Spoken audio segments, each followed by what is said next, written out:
Welcome to the Comfortable in Chaos Podcast.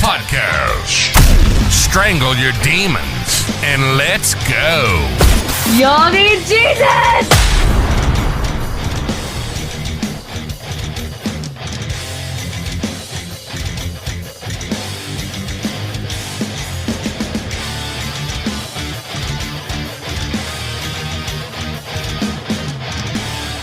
Free, free, set them free. Free, free, set them free. Welcome to the Comfortable in Chaos Podcast. I am your host, Eric Hellberg. And you know, we're like Einstein over here, man. We have no special talents. We're just passionately curious about all things pertaining to men. How in the hell did we get here, and where is it that we want to go? I tell you what, that's one of those ones by the Police Sting that you kind of forget about. They had so many hits. But it's about setting someone free if you love them. And then you had that other one that was a smash hit for them, Every Breath You Take. And when you hear both those songs, there's a certain amount of peace derived, but they're both seductively melodic in how they kind of coax you along. And unless you are really attentive, you're not really hearing the words. So the first, free, free, set them free, that is basically all the lack of freedoms that can be imposed upon a person whereby they are ensnared. And then on every breath you take, that's basically a dude stalking a lady. And I can tell you, in both songs, you're talking about a profound loss of freedom. But think about the pursuer and or the aggressor. To be that vigilant, to acknowledge all those things and be wary of, they've lost their freedom as well in their pursuit to control the others. That's one hellified dynamic. But you know, Janis Joplin was right. And of course, she died a premature death, probably because she really didn't feel free. She was actually enslaved by her inordinate amount of freedom, right? Substances killed her. We could say, oh, Eric, she was living life to the fullest, man. Oh, she sure was. And it also was her early demise.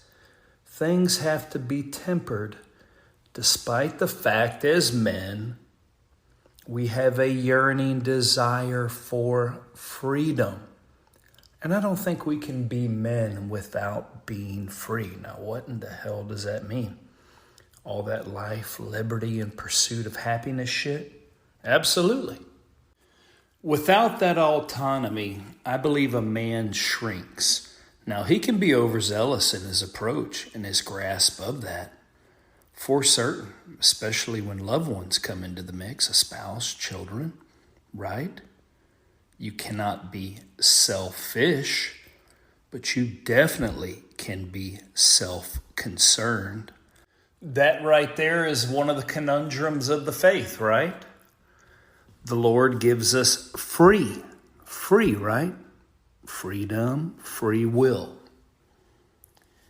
And in the construct of that, we are to decide, are we going to allow the recurrence of the Holy Spirit in to guide us, to direct us, and make the appropriate decisions for those around us.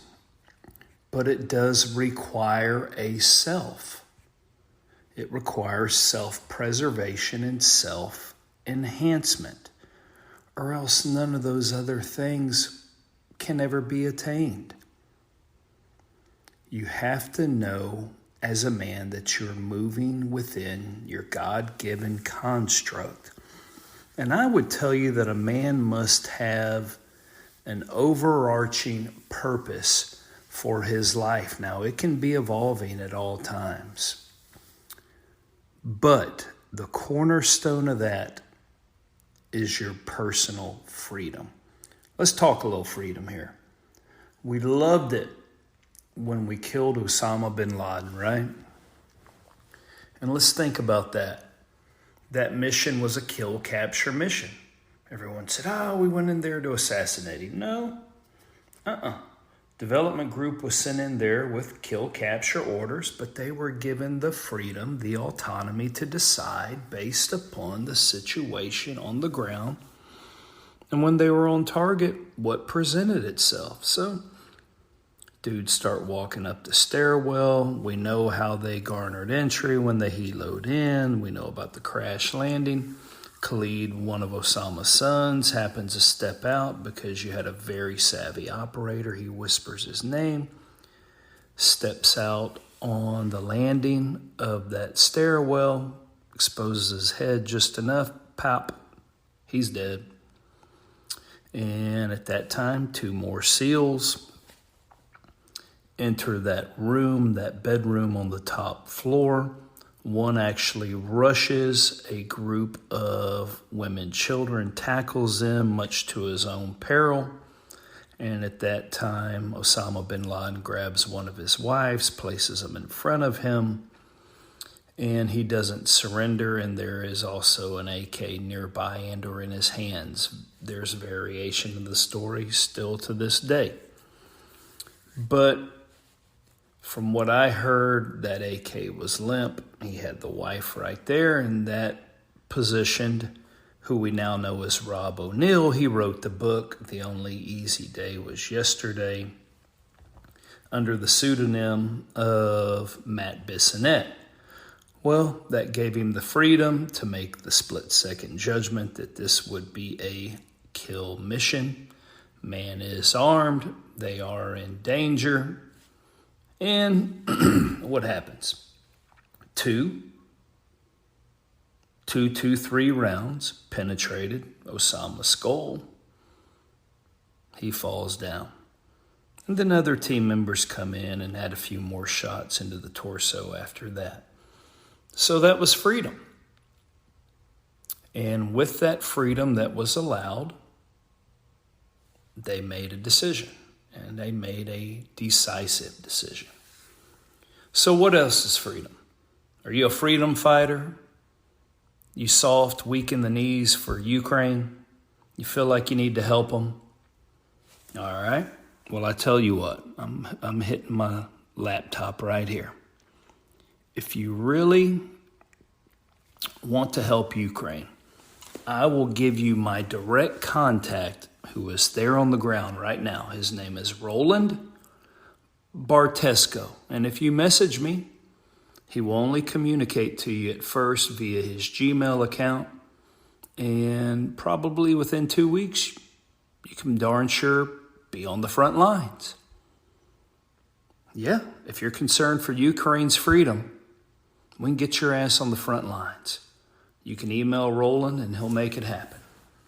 You're like, what the hell are you talking about, Eric? I'm just talking about freedom. And even if you had the liberty to make that decision, which you do, but you're not going to unless you're unattached, right? We've got a lot of our boys over there, but they're the good boys that we're talking about here are really acting in advisory roles, which is probably wise because they're all going to be decimated over there. The Putin bear is on the march. But what I am going to tell you is you're not really free in that circumstance, are you? And you're like, what do you mean? Well, what I mean is you're taxed, aren't you? I mean, hell, that's a course we ought to start getting in high school, maybe even in college prep. I mean, tax season comes every year.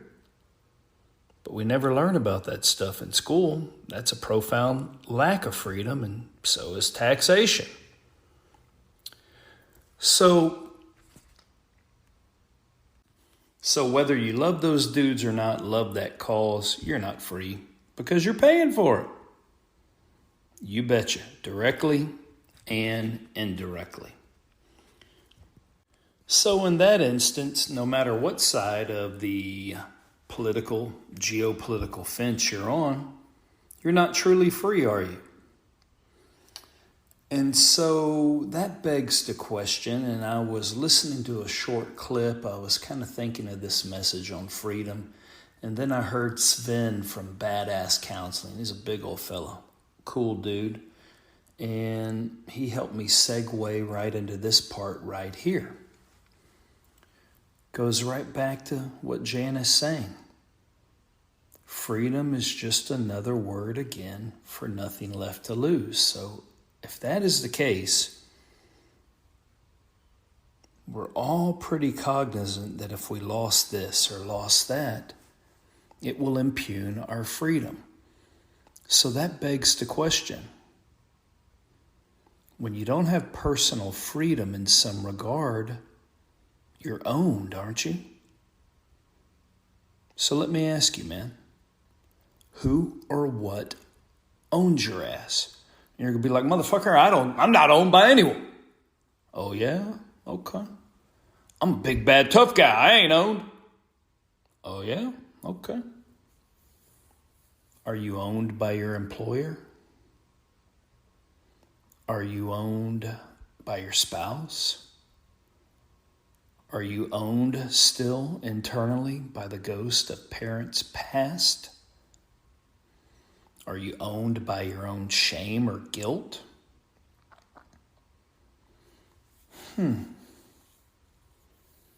Well, I will venture to tell you the same reservations that you have in that regard are holding you back.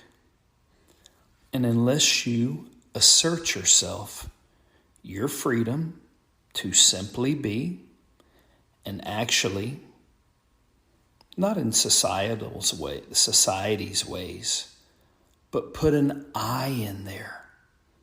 Everyone around you will be better for you becoming a better I. And you can use the Lord as your litmus test.